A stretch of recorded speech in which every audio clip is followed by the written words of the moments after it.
Bismillahirrahmanirrahim. Dear students, Assalamu alaikum. I am Abdul Rahman and you are watching my YouTube channel. You are welcome to the class. I hope you will be alright. Thank you so much for watching and sharing my videos. Thank you so much once again. I don't want to waste your time, so let's get started. Today my topic is past perfect tense.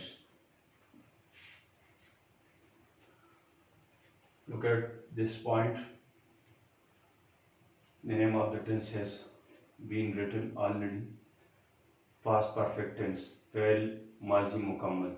इस ज़माने को हम fail माजी मुकम्मल कहते हैं, कोई ऐसा काम जो कि माजी में ही मुकम्मल किया जा चुका हो। So this tense gives us information about an action और event that has been completed in the past. So a structure will be like this.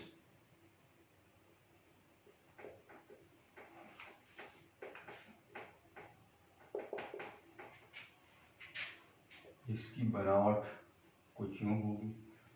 सबसे पहले सब्जेक्ट, सेकंडली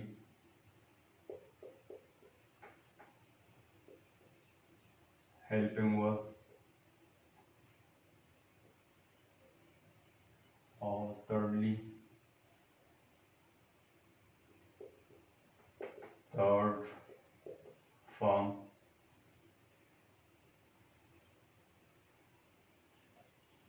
नंबर 4 पे होगा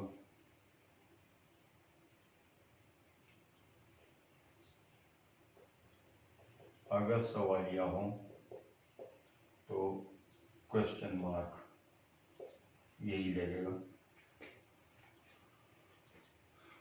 यहाँ पे आप देख लें, सबसे पहले होगा subject,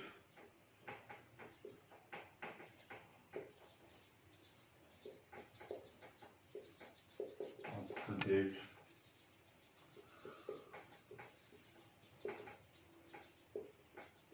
helping verb, up to date, third form of the verb,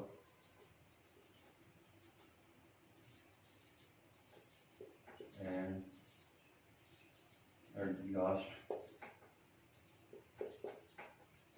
if the sentence is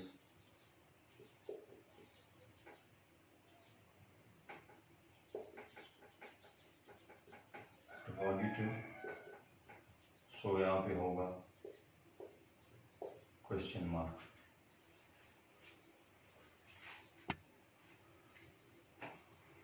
जैसे कि मैं पहले बता चुका हूँ कि टेंस का नाम है पास्ट परफेक्ट टेंस। ये टेंस उस वक्त इस्तेमाल होता है जब हमने माजी के बारे में किसी काम का पता करना हो, हमें ये मालूम करना हो कि ये काम कब हो चुका है, यानी कब किस वक्त में ये कंप्लीट हो चुका है। तो इसकी बनावट कुछ यूँ होगी। सबसे पहले सब्जेक्ट होगा, ये काम करने वाला होगा, फाइल इसको कहते हैं। उसके बाद हेल्पिंग वर्ब होगा। और एक याद रखने की बात ये है कि इस टेंस में जो हेल्पिंग वर्ब लगता है उस हेड है, हेल्पिंग वर्ब हेड का इस्तेमाल होगा। उसके बाद third form of the verb होगा। अगर जुमला सवालिया हो तो क्वेश्चन मार्क सबसे आखिर पे लगेगा। Look at this, the structure for this tense will be like this. At the beginning of the sentence there will be a subject. After the subject helping verb will be put. Helping verb will be put, and you should remember that helping verb is a head. Helping verb is head, and after the helping verb, third form of the verb will be used. And if the sentence is interrogative, so in the interrogative sentences there will be a question mark at the end of the sentence. Now I am giving you an example. Look at this. and try to understand well.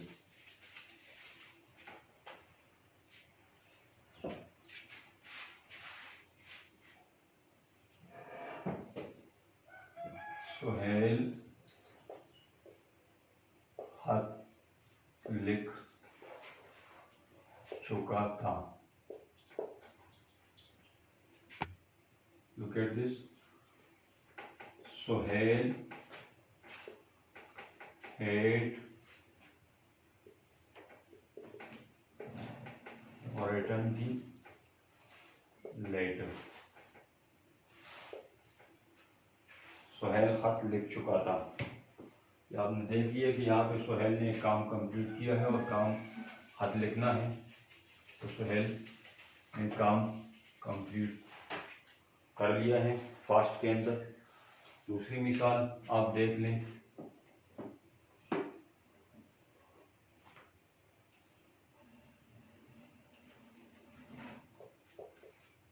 मैं ज़मीन की तफसीलात दे चुका था. I had given the details of the ground. मैं ज़मीन की तफसीलात दे चुका था. I think these two examples are enough for your understanding. And now look, देखिए, अगर जुमला मनफी हो, अगर जुमला मनफी हो तो उसकी बनावट पे कुछ यूँ होगी. If the sentence is negative, so the structure for that will be like this. सबसे पहले क्या होगा? सब्जेक्ट होगा. सबसे पहले सब्जेक्ट होगा, उसके बाद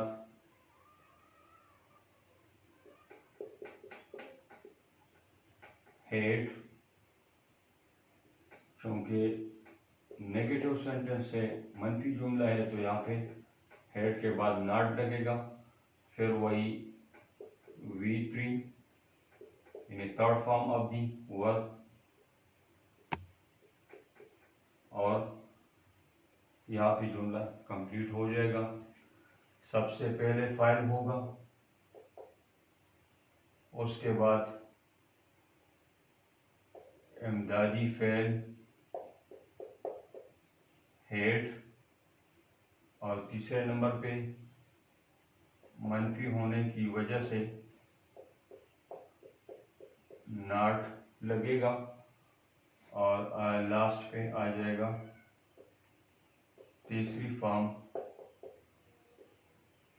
फेल की तीसरी फॉर्म लग जाएगी. तो इसकी एग्जांपल मैं दे देता हूँ. In the negative sentence, the structure will be like this. At the beginning of the sentence, there will be a subject. After the subject, we will have to put head. Head is a helping verb, as you know. And after head, we will write not for a negative sentence. And V3, a third form of the verb, will be used in the sentence. I hope you will understand, but an example is must here.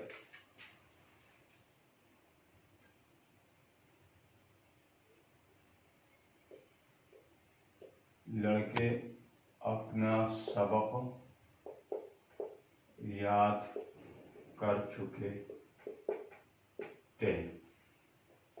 मिसाल number 1 है.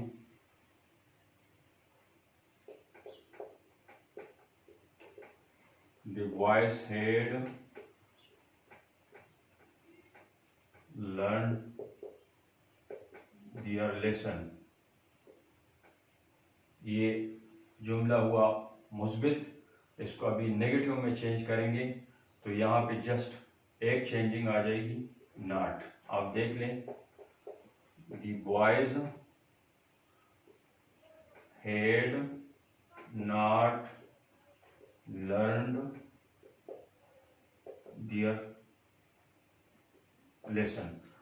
सबसे पहले ज़रूरी बात यह है कि अगर आप किसी नेगेटिव जुमले को डायरेक्टली नहीं बना सकते तो उसको आप सबसे पहले पॉजिटिव बनाइएगा, जिस तरह मैंने बनाया है। लड़के अपना सबक याद कर चुके हैं, ये मुस्बित जुमला है, ये सिर्फ आपकी आसानी के लिए बना दिया है।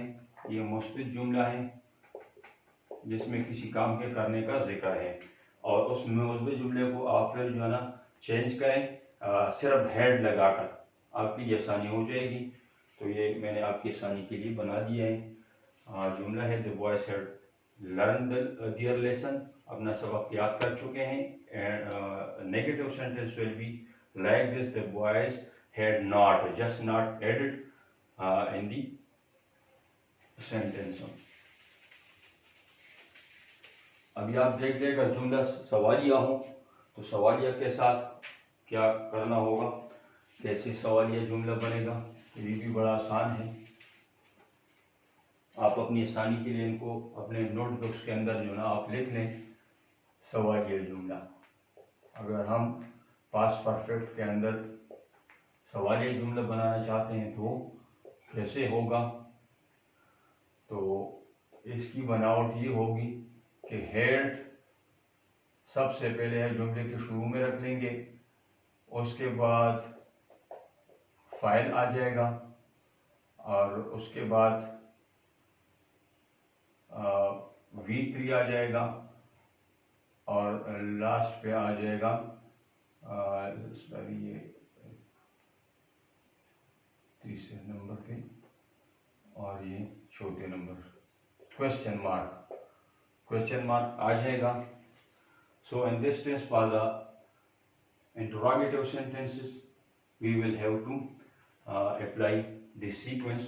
First of all, at the beginning of the sentence, we will have to put had, and as you know, had is a helping verb. After that, subject will be written. Subject, after the subject, V3,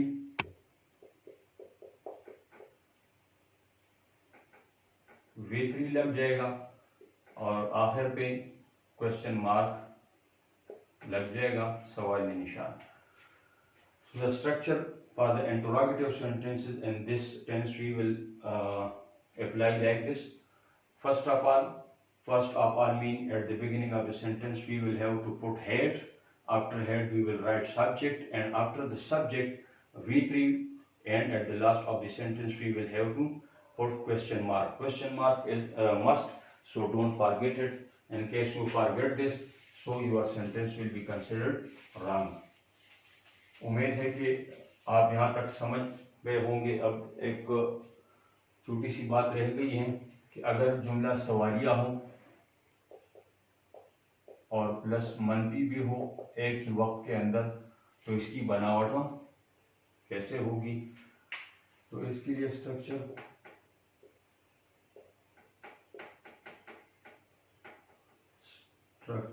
यूं होगी,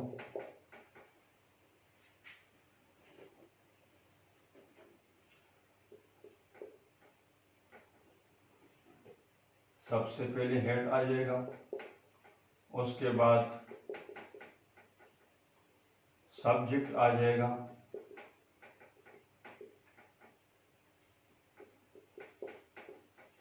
और उसके बाद not, V3 ये third form of the verb, और and पे जो है ना क्वेश्चन मार्क आ जाएगा, ये सबसे पहले हेड यानी इमदादी फेल, उसके बाद फाइल के बाद नॉट मनफी के लिए, और उसके बाद तीसरी फॉर्म, और आखिर पर सवालिया निशान होगा। So I want to give an example for your understanding.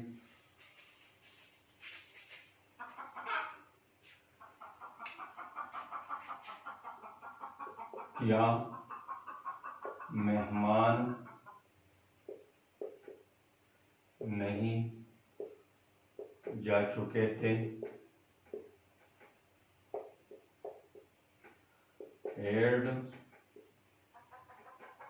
the guest not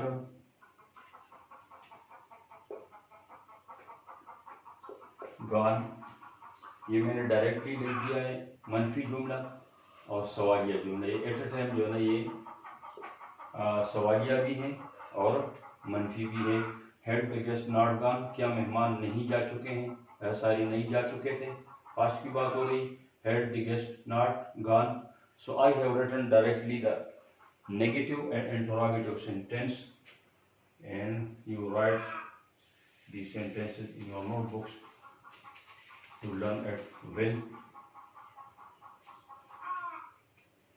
एक बात और ज़हन में रखिएगा कि बाज़ औक़ात इस टेंस के अंदर एक काम दूसरे काम के शुरू होने से या उसके अख्तिताम से पहले ही वो यानी दूसरे काम के अख्तिताम से पहले ही ख़त्म हो चुका होता है। Remember that sometimes in this sentence one action gets finished after another, or you can say that one action finished already and the second action is now going to end।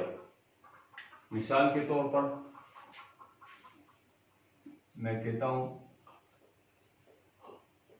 Doctor के आने से पहले मरीज मर चुका था, तो यहाँ पे भी हेड का इस्तेमाल होगा। इसकी स्ट्रक्चर कुछ यूं होगी,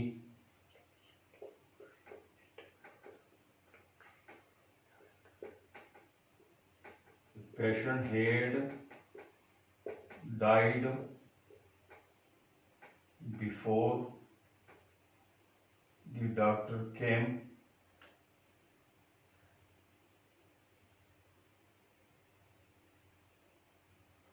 before the doctor came। तो यहाँ पे ये जो हिस्सा है ये पहले सरअंजाम पा चुका है और ये दूसरा हिस्सा बाद में सरअंजाम पा चुका है। तो जिस जुमले के अंदर आप देख लें कि हेड है तो आप समझ लेना कि ये हिस्सा पहले ही सरअंजाम पा चुका है। यही एक मिसाल की एक दूसरी मिसाल देता हूँ।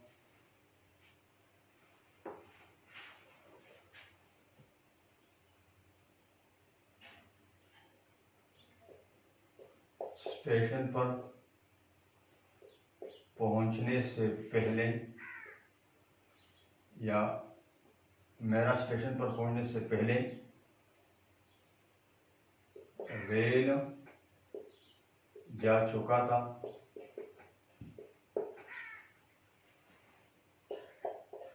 The train had left before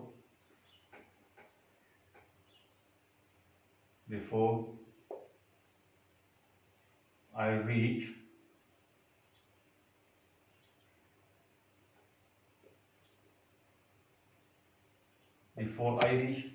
तो यहाँ पे भी आप देख लें कि ट्रेन ऑलरेडी जा चुकी थी और उसके बाद मेरा अराइवल हुआ और मैं वहाँ पे पहुँचा। तो जिस हिस्से के अंदर पहले कोई काम सरअंजाम पा चुका हो हेड वहाँ पे लगाना है और उसके बाद जो दूसरा हिस्सा है वो यहाँ पे एक चीज़ रख लें कि यहाँ पे थर्ड फॉर्म इस्तेमाल होगा, before I reached. The train had left before I reach, मेरा स्टेशन पर पहुंचने से पहले रेल जा चुका था। तो आपने ये देख लिया कि ये टेंस इस तरीके से बनता है। उम्मीद करता हूँ कि आज आपने इस वीडियो से बहुत कुछ समझा होगा और आइंदा भी आप समझते रहेंगे। I want to say that you have learn much here in this video, and if you find this video helpful, so give me your support and like my channel, subscribe my channel, share this video with your friends, and in the comments let me know the name of your country and your name So thank you so much for watching.